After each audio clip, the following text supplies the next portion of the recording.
తోటకూర 3 కట్టలు తోటకూర ఇలాగా ఇక్కడ వరకు ఒలుచుకోవాలి. ఇంత తీసేసుకోవాలి అంతే. ఇది పడేసుకోవాలి, కొంచెమే పడేసుకోవాలి. ఇదంతా కూడా కట్ చేసుకోవటం కాదు, చేత్తో ఒలుసుకోవాలి. ఇదిగో ఇలాగా ఇలా ఎందుకు ఒలుసుకోవాలి అంటే మీకు చూపిస్తాను చూడండి. దీంట్లో గడ్డి, నెక్స్ట్ కుళ్ళిపోయిన ఆకులు ఇవన్నీ ఉన్నాయి. ఇవి కట్ చేసామనుకోండి, మనం సపోజు కట్ చేస్తే ఏమవుతుంది అంటే ఇది మొత్తం ఈ కుళ్ళిపోయిన ఆకులు, గడ్డి, మట్టి అంతా కూడా మనకు కనిపించదు కట్ చేసేటప్పుడు. అలా పట్టుకొని కట్ చేసేస్తాం. ఇది ఇంత పొడుగు మనం వదిలేసేయాలి. ఇది ఇంతవరకు మాత్రమే తీసుకోవాలి. ఓన్లీ ఆకులు అక్కర్లేదు. ఇది హాఫ్ అంతా మనం తీసుకోవచ్చు లేతగా. అంటే ఇలా మనం తుంపినప్పుడు అది ఇలా తుడిగేటంత వరకు ఇలా ఉంటుందా, లపటాము తునిగేటంత వరకు మనం తీసుకోవచ్చు. ఇది మనకు ఇది తోటకూర తీసుకున్నాను 3 కట్టలు. నా అవసరానికి తగినట్టు 3 కట్టలు. మీకు ఎంత అవసరమైతే అంత తీసుకోవచ్చు. ఎందుకు కంపల్సరిగా ఇలాగా చేత్తోనే తుంపుకోవాలి. తుంపుకుంటే ఇలా ప్రాపర్గా వస్తుంది అనమాట.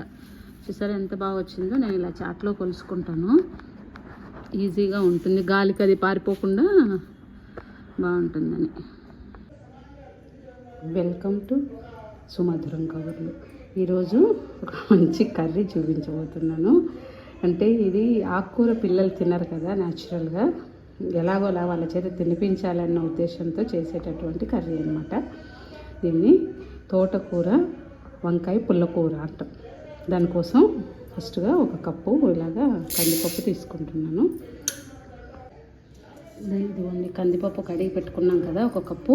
దానికోసం నా కారం కోసం ఇన్ని పచ్చిమిరపకాయలు కావాలి. నా కారానికి ఇది మీ కారం తగినట్టు మీరు వేసుకోవచ్చు. 2 టమాటాలు, కొత్తిమీర కూడా 1/2 కట్ట తీసుకున్నాను నేను. ఎక్కువే తీసుకుంటే టేస్ట్ బాగుంటుంది.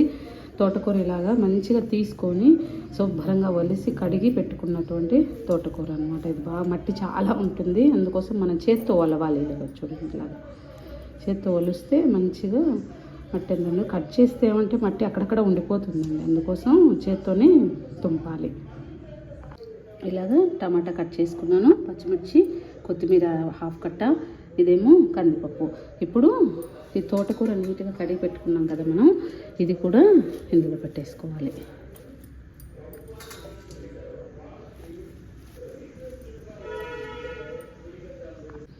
ఇప్పుడు పోపు గింజలు ఉన్నాయి కదా, కొన్ని ఇందులో వేసుకోవాలి. పచ్చివే గమనించండి, నేను వేసేది పచ్చివే వేస్తున్నాను. ఇదిగో చూడు, ఎప్పుడు చెప్పినట్టు మెంతులు కూడా, ధనియాలు అన్నీ వేయాలి.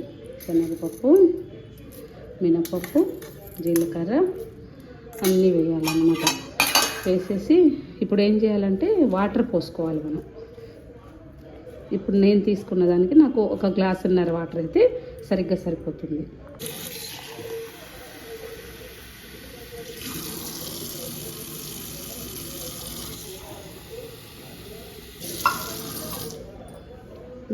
½ గ్లాస్. ఇది మనం కందిపప్పు ఉడికించుకోవటం మనకు తెలుసు కదా అందరికీ. వాటరు క్వాంటిటీకి సంబంధించి ఎంతైనా వేసుకోవచ్చు. కాకపోతే ఎక్కువ వేసుకుంటే ఏమంటే కొంచెం లూజుగా అవుతే బాగోదు. ఇది కొంచెం దగ్గరికి ఉంటేనే బాగుంటుంది. అందుకోసం 1.5 గ్లాసు వేసుకున్నాం. పసుపు వేసుకొని 1 స్పూను. ఇంక ఇప్పుడు స్టవ్ వెలిగించుకోండి.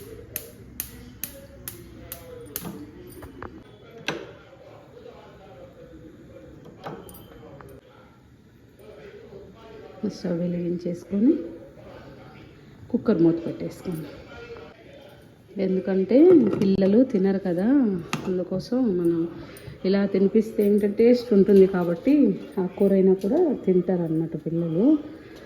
మగవాళ్ళు కూడా అబ్బో ఆకుకూర అంటారు, అందుకు అందరూ తింటారు.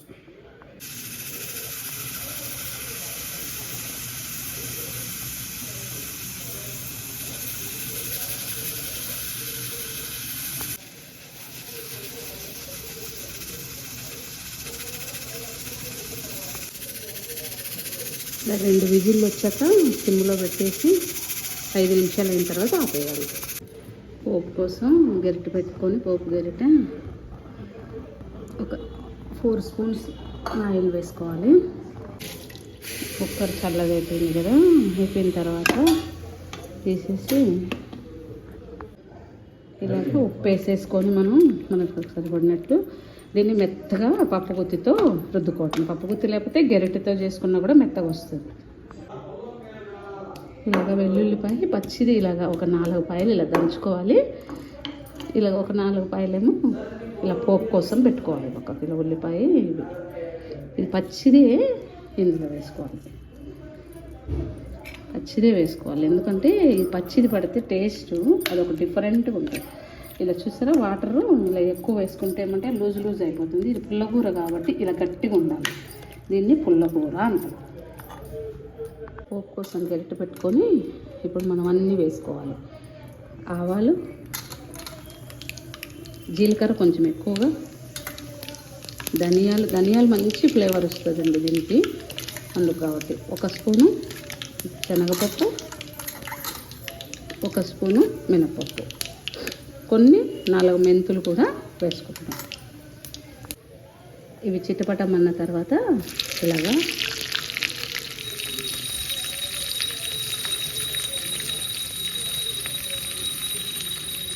ఉల్లిపాయ, వెల్లుల్లిపాయ, ఇదిగా 2 ఎండుమిరపకాయలు కూడా, కొంచెం ఇంత కరివేపాకు. ఆల్రెడీ మనం కొత్తిమీర ఒక 1/2 కట్ట వేసాం కదా, బాగుంటుంది. నీళ్ళు ఎక్కువ వేసుకోకూడదండి, మెయిన్ ఇది ఒక్కటే. దీంట్లో ఆకుకూర ఎక్కువగా, కందిపప్పు కొంచెంగా ఇలా వేసుకుంటే, ఎక్కువ చింతపండు వేసుకుంటే పుల్లగా అయిపోతుంది, తినలేరు. అందుకోసం నేను ఒట్టి టమాటానే వేసాను. కొంచెం ఇష్టంగా పుల్లగా తినాలి అనుకున్న వాళ్ళు కొంచెం చింతపండు కూడా వేసుకోవచ్చు, కానీ నేను వేయట్లేదు, ఎందుకంటే పుల్లగా ఉంటే వీళ్ళు ఎవరు తినరు. పోపు మంచిగా ఇదిగోండి, ఇప్పుడు పోపు వేగిపోయింది కదా, ఇప్పుడు మనం దీంట్లో వేసుకోవాలి. దీన్ని మళ్ళీ ఇలా స్టవ్ మీద పెట్టుకోవాలి 1 నిమిషం. ఇది కొంచెం ఉడికే అంటే కొంచెం ఇలా మంచిగా ఉడికితే మంచిగా అయిపోతుంది.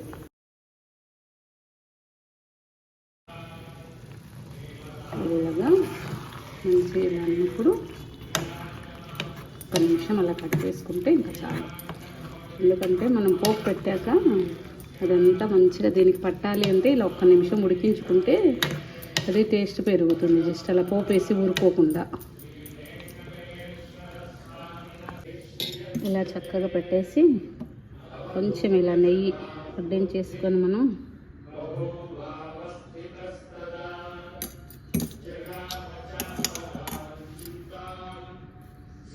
చక్కగా టేస్టీగా ఉంటుంది. ఇదిగోండి, తోటకూరను పుల్లకూర అయిపోయింది కదా, టేస్ట్ చూసి చెప్తాను ఇలా ఉందని. ఇంకా నెయ్యి కూడా వేసుకున్నాం కదా,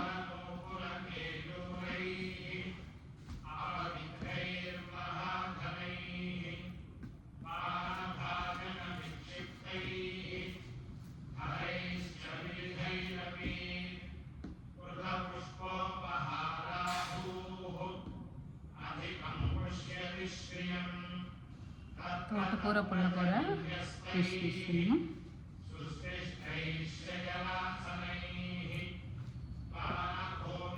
చాలా బాగుంది, అన్నీ సరిగ్గా సరిపోయాయి, చాలా టేస్టీగా ఉంది.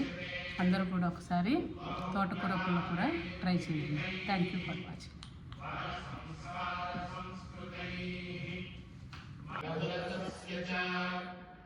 వివిధస్య చ మాన్యస్య ధూపస్య వివిధస్య చ బహుధా